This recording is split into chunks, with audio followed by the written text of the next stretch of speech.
ipangako natin, pag-uusapan natin ang World Rabies Day. Of course, parte na ng kapitbahay.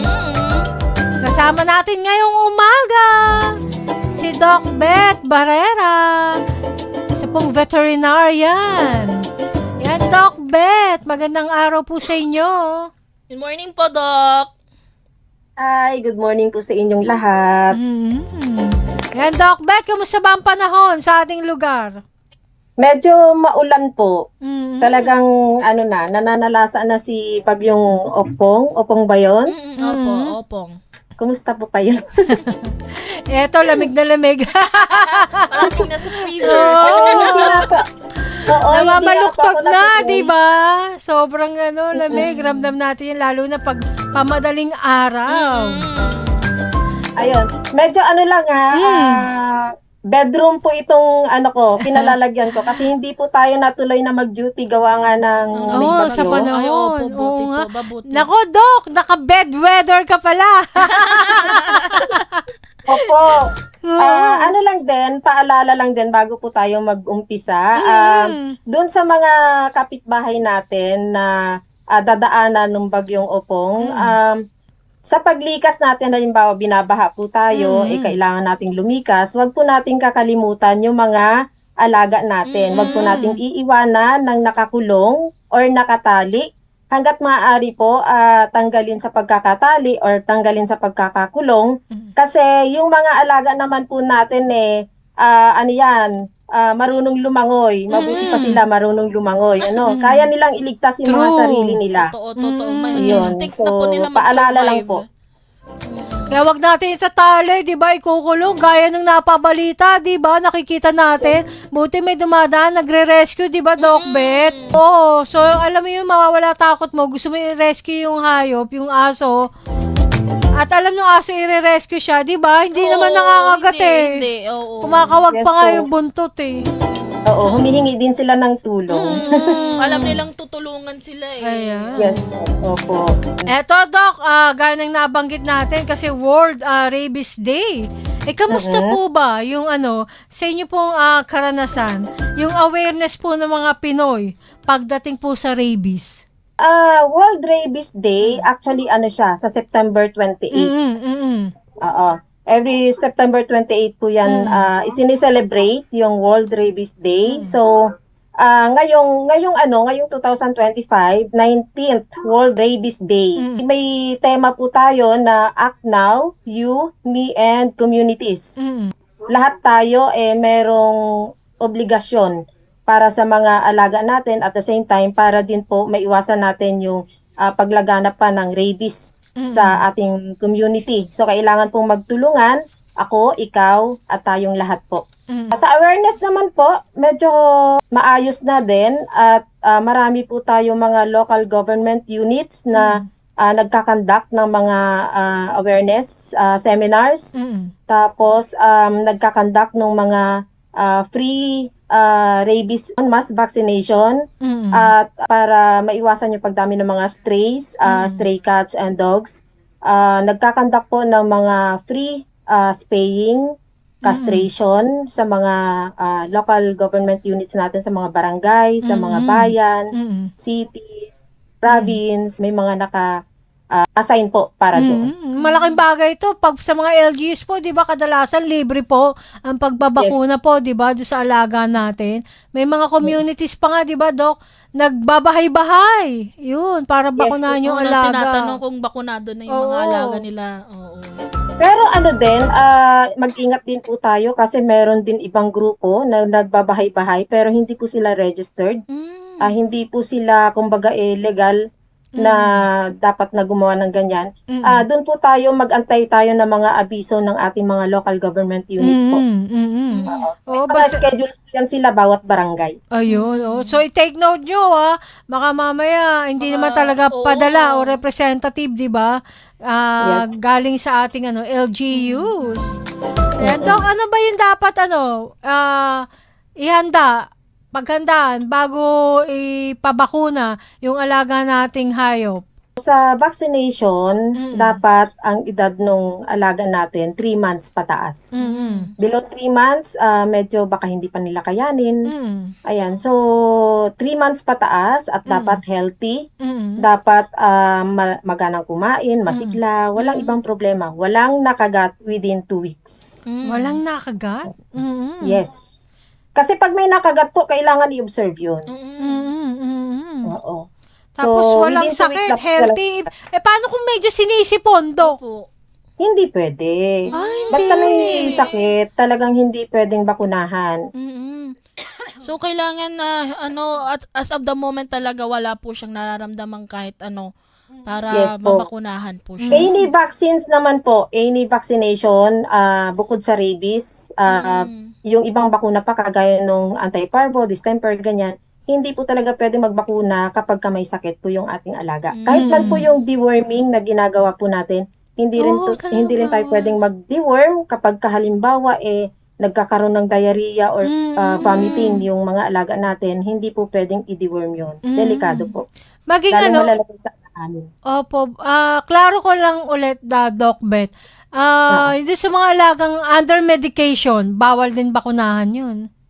Halimbawa, ongoing yung kanilang medication. Oo. May mga cases po na, syempre, pagka under medication at hindi pa talaga kaya nung katawan ng pasyente, kumbaga hindi pa totally okay yung pasyente, hindi talaga pwedeng bakunahan yun. Ayan. Madalas naalala ko paliguan daw. Bakit? Kasi stinky ba? Anong paliguan? Paliguan daw muna, Dok. Bago magbakuna. Yes po, kasi after ng vaccination, hindi siya pwedeng maligo for 5 to 7 days. 5 to 7. Bakit, Dok? Po? Bakit hindi ba, hindi pwedeng, Sa tao. mabasa ganun, paliguan? Ano po? Bakit hindi po pwedeng paliguan? Yung aso. Kasi, under observation pa yan after na mabakunahan. Stressful po yung pagbabakuna. So, pwedeng lalong ikasama ng pasyente kapag pinaliguan. At saka yung injection site, pagka napasukan ng tubig, pwedeng mag-absorb ng tubig. So, pwedeng magkaroon ng problema din. Injection site. Yung pala yun. So, kailangan para may healing process din no?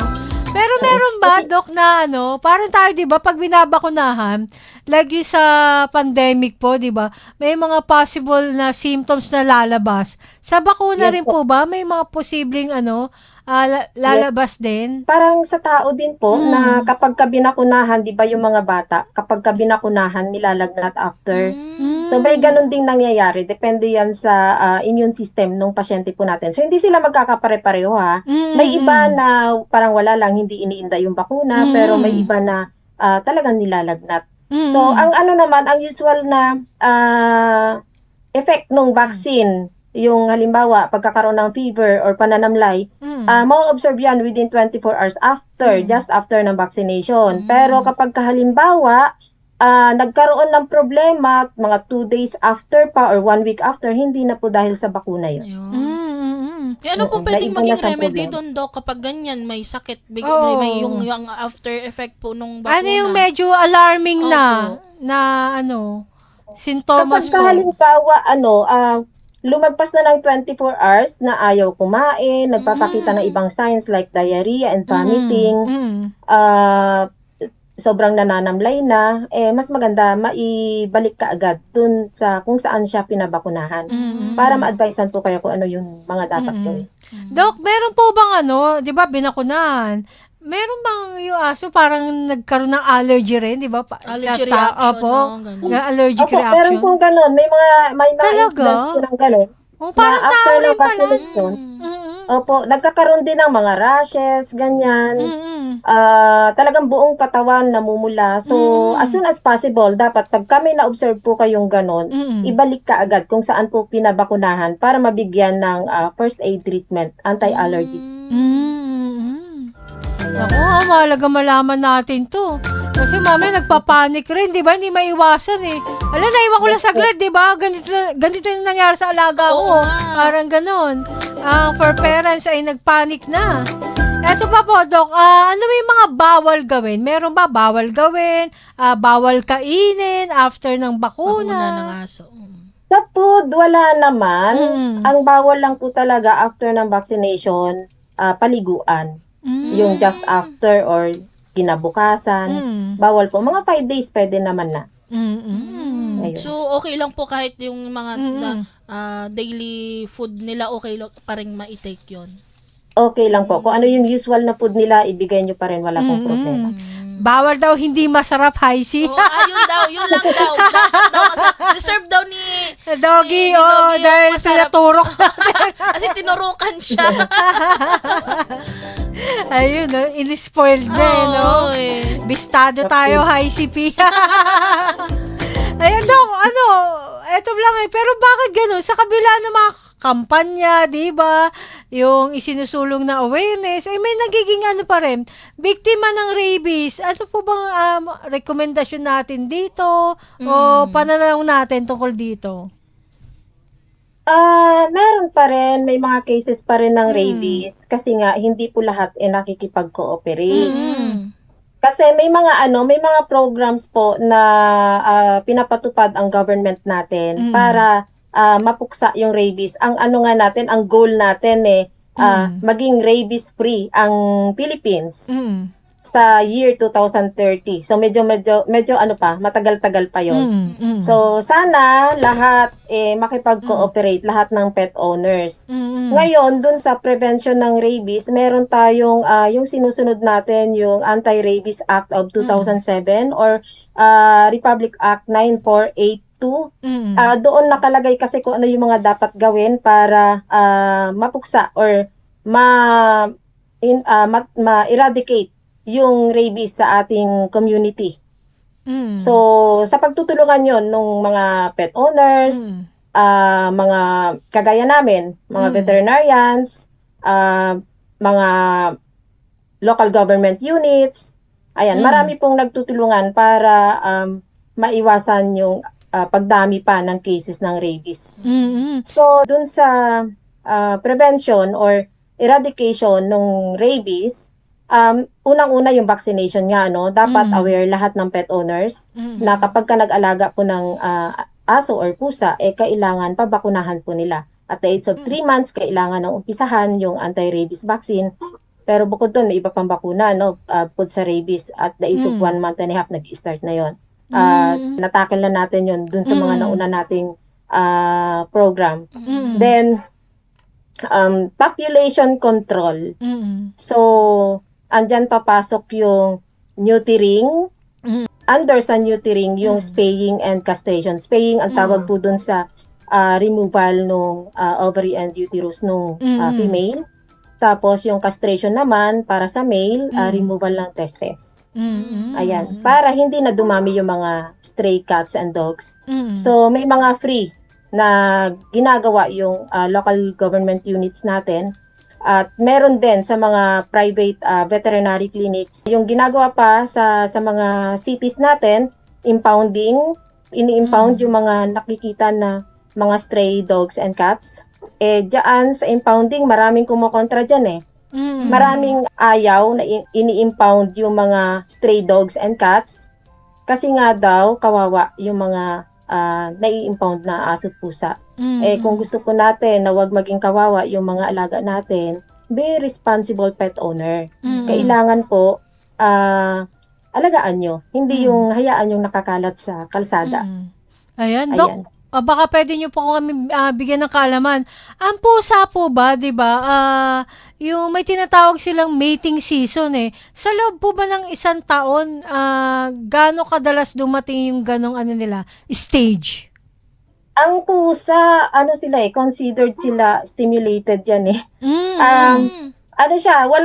hindi siya seasonal, hindi siya hindi siya yung kagaya sa aso na every 4 to 6 months nag-hit. Oo, yung pusa kahit na halimbawa weeks pa lang na nakapanganak, pwedeng mag-hit ulit. Ganon. Kapag may lalaki na kasama. Ay, ganun pala yun. Mas mabilis silang dumami. Kaya pala. Oh, bali, malinaw dito, ang aso within 4 to 6 months. So, kumbaga, Yes po, pwede oo. silang manganak ng 2 beses sa loob ng isang Isang taon. taon. Pero ang pusa, after, ganun kabilis yung kanilang recovery, di ba? Babalik sila sa kanilang Yung 2 months pa lang season. nakakapanganak, buntis na ulit. talaga. Ah. Tapos kung siyang, di ba, manganak, Mas ng madami silang mga puting, anak. di ba? Oo. Hala, ayoko na, hindi under yung aking mentalator. Multiplication na kailangan, Dok. Kaya dumadami yung mga stray cats po natin. Ayun Ganun pala kabilis. yun. Kaya mas mataas yung population po nila kasi So mas talaga, mabilis oo, yung tsaka ano dito nila, pumapasok, recovery. gaano kahalaga nga ipakapon Oo. yung alaga Yes po. natin. At the Oo, same may mga time, libre naman po tayo. Kaya pwedeng lumapit sa mga local government units nga natin sa Bureau of Animal Industry. Oo, tama. Bureau of Animal Industry sa mga municipalities po natin. Sila ang nag-i-schedule niyan kung kailan yung may libreng kapon, libreng bakuna sa bawat barangay. ayun, kayo ba, Doc, dahil sa haba na ng karanasan ninyo, di ba? Nabanggit nyo nga yun may mga na-experience tayong kaso ng rabies. Ano po yung talagang hindi nyo malimutan at kung gaano kahalaga dapat di ba, ma-sink in sa ating mga kapitbahay yung prevention pagdating sa rabies? Okay. Yung rabies virus kasi, nag-originate yan, yung pinaka-carrier po niyan, yung bats, yung mga paniki. Sila yung carrier niyan nung rabies virus. Tapos, dito sa Pilipinas naman, bigyan ko lang kayo ng ng kaunting history. Dito sa Pilipinas, nanggaling ang rabies virus sa China. Ang carrier nun, mga dogs din na infected ng rabies. 20th century pa yun, matagal-tagal na. Tapos, ayun, dito, talagang dumami na dahil nga, syempre, yung mga stray dogs and cats talagang dumadami ng dumadami. Walang nag-aalaga dun sa iba. So, pwede silang makakuha sa paligid lang. Halimbawa, yung bat na infected ng rabies, may laway na tumalsik dun sa plants, tapos napunta rin dun yung aso, so pwede siyang magkaroon. Oo, nag-sniff, Kapag no? may port of entry, kapag halimbawa, hindi lang kasi sa kagat yan halimbawa, nadilaan niya yung plant na may laway nung infected na bats, at pumasok dun sa loob, may sugat pala siya dun. So, pwedeng pumasok yung virus. Ayun. So, ang tawag po dun sa virus naman, Lyssavirus under Rhabdovirus family. So, endemic na yung rabies dito sa Pilipinas. Kumbaga tuloy-tuloy na all year round nandyan na siya. Tuloy-tuloy na yung pag-spread locally. Ang most na na transmission, bite, dog bite or cat bite or scratches ng mga stray dogs and cats, ganyan. Ang rabies virus kasi affects mammals at saka yung mga warm-blooded animals. Pero hindi naman lahat ng warm-blooded animals ay naapektan, mostly mammals. Included na tayo dyan, yung mga unvaccinated na dogs and cats natin, yung sa ibang bansa naman, yung mga raccoons, mga skunks, foxes, yung mga livestock natin, livestock like cattle, carabaos, pigs, pwede silang magkaroon din ng rabies. Then, lower rates naman, yung mga coyotes, bobcat, squirrels, ayan, yung ibang wildlife, rare naman. Pero pwede pa rin magkaroon. Ayan. So, once na nakagat tayo ng alaga, hindi lahat lahat ng mga nabanggit ko na hayop, infected ng rabies. Kasi nga, yung rabies virus acquired po yun, hindi po siya inborn. So, hindi lahat meron. So, kapag halimbawa, yung isang alaga natin, aso o pusa, naka-encounter ng rabid dog outside, pwede siyang magkaroon. Saka lang siya pwede magkaroon kapag wala siyang bakuna. Pero pag may bakuna siya, mapiprevent yun.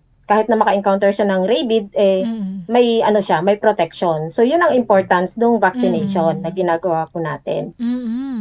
Tsaka Ayun. nating to worry, di ba? Kasi madalas, niyayakap, minsan, di ba, kinikis pa natin yung mga alaga. So, iba talaga kapag protektado tayo, no, Dok? Opo. Then, yung mga dapat gawin kapag halimbawa nakagat ng mga alaga natin na aso at pusa, unang-unang dapat gawin, hugasan yung part na nakagat.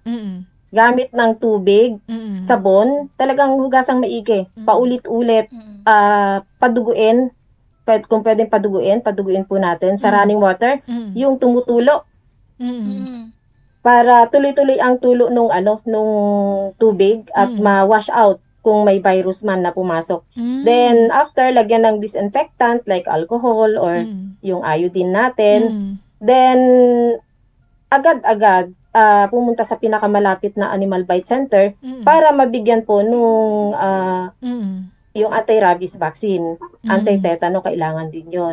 Sundin natin yung advice nung nurse or doctor na nandun sa animal bite center para maiwasan yung pagkakaroon ng rabies sa atin. Although hindi naman nga lahat infected ng rabies. Kung halimbawa, yung nakakagat sa atin, suspected na rabies, pumunta ka agad sa pinakamalapit na yung local government unit nyo para ma-report yung incidents. Kasi kailangan mai-report kaagad para mabantayan. Yung pati Then, yung aso babantayan. Paano yung aso nakakagat? Hanapin ba nila yun? Dok? Anong ginagawa kailangan po doon? talagang hanapin yun. Kasi kailangan ma-observe yun for 14 days. I-isolate ba yun, Dok? Yes po, i-isolate. Kailangan ikulong sa matibay na kulungan. Within 14 days, kailangan ma-observe. Kasi kapag halimbawa, rabies, yung nakakagat, within few hours lang magpapakita siya ng signs and symptoms. Ayun, parang oras lang. Ganun kabilis, no? Pag siya pala ay nakakagat, no? Nakapag-transfer Yes po. ng virus. Oo, may naging pasyente kasi ako noon na dinala sa clinic kasi nga nakakagat at ang kinagat niya yung amo niya mismo. Ang sabi nung pet owner, hindi naman siya dating ganon. Hindi ganon ang ugali nung aso niya dati. Malambing yung aso kasi Shih Tzu Shih Tzu yung aso niya. Tapos, malambing yung aso before, pero nagulat sila kasi biglang nag-iba yung ugali. Yan yung isang babantayan nyo rin sa mga alaga po natin. Kapag ka nag-iba yung behavior, i-observe nyo talaga anong nangyari. Kasi, hindi naman yan basta-basta mag-iiba ng behavior. Nag-iba ng behavior in a way na, hihimasin lang yung ulo, kakagat na kaagad siya. Tapos, nung time na dinala sa clinic kasi yun, aligaga. Aligaga. Yung takbo ng takbo na hindi alam kung saan siya pupunta. Parang aligaga lang siya. Mabuti nga hindi kami kinagat. Ayun. So, ganun. Mataas yung lagnat. Sobrang taas nung lagnat niya. Umabot ng 40. 41. 40 point something. Basta papasok na sa 41. Ganyan. Namumula yung mata dahil sa sobrang taas ng temperature niya. Then, wala pang hypersalivation nung time na yon. Wala pang Hindi pa siya nagdudrool, no? Oo, wala pang drooling of saliva that time. Basta ganun lang, aligaga siya, then namumula yung mata. Hindi siya, basta aligaga siya.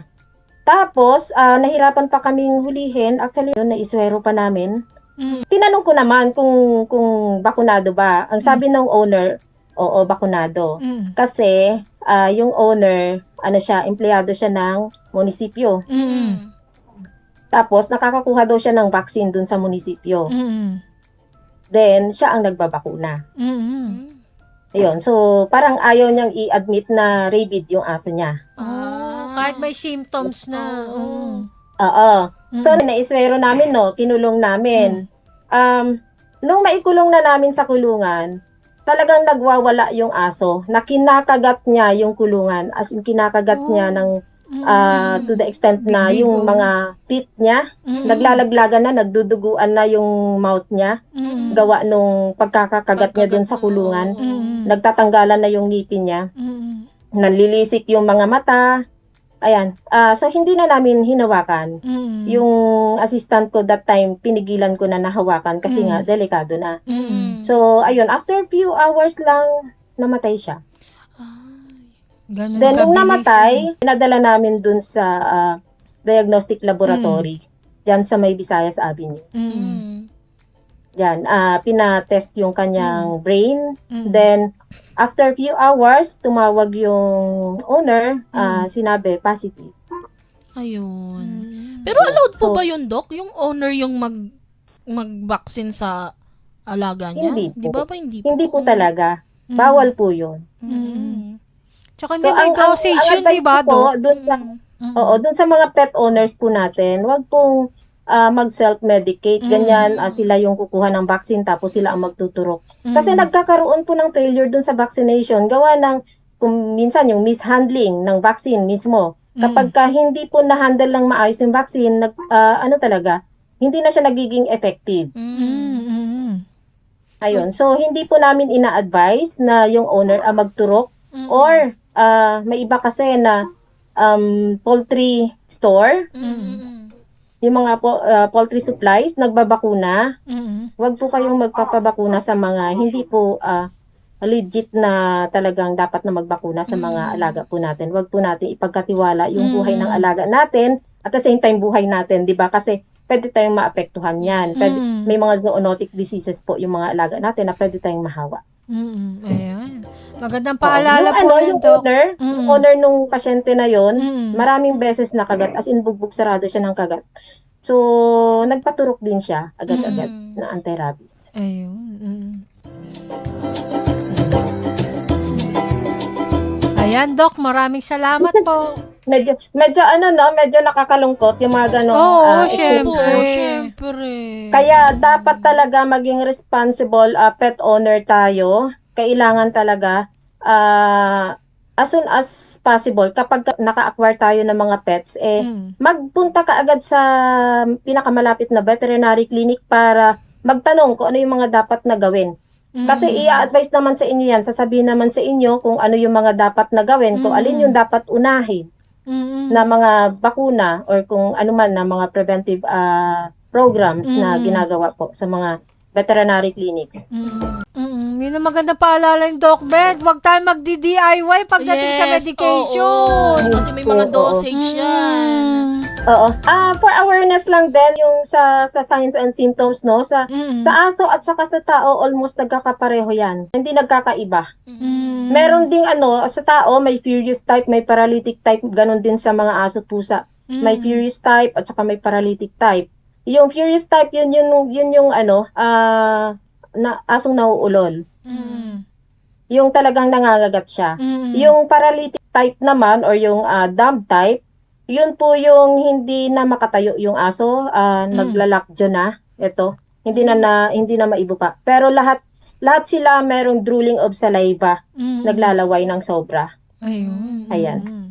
Tapos yun nga, yung furious type naman, irritable, yung kagaya ng nabanggit ko kanina na takbo ng takbo na hindi niya alam kung saan pupunta, ganyan. So, common yan na na-encounter natin. Di ba may mga reported cases naman na ganun ang nangyari. Yung, di ba may nabalita noon na takbo ng takbo sa kalsada.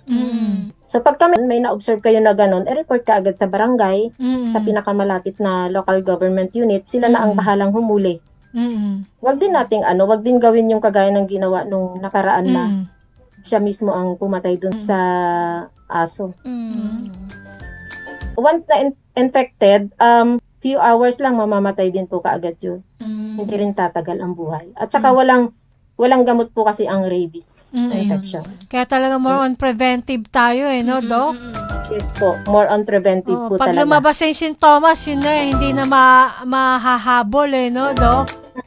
Yes po. Oo. Kaya dapat, as soon as possible, pagka nakagat po tayo, takbo agad sa pinakamalapit na Animal Bite Center. And sa Animal Bite Center naman, medyo marami nang naglilipa na ngayon na Animal Bite Centers, no? Maging mapanuri din tayo kasi may mga Animal Bite Centers na hindi accredited ng DOH, ng PhilHealth.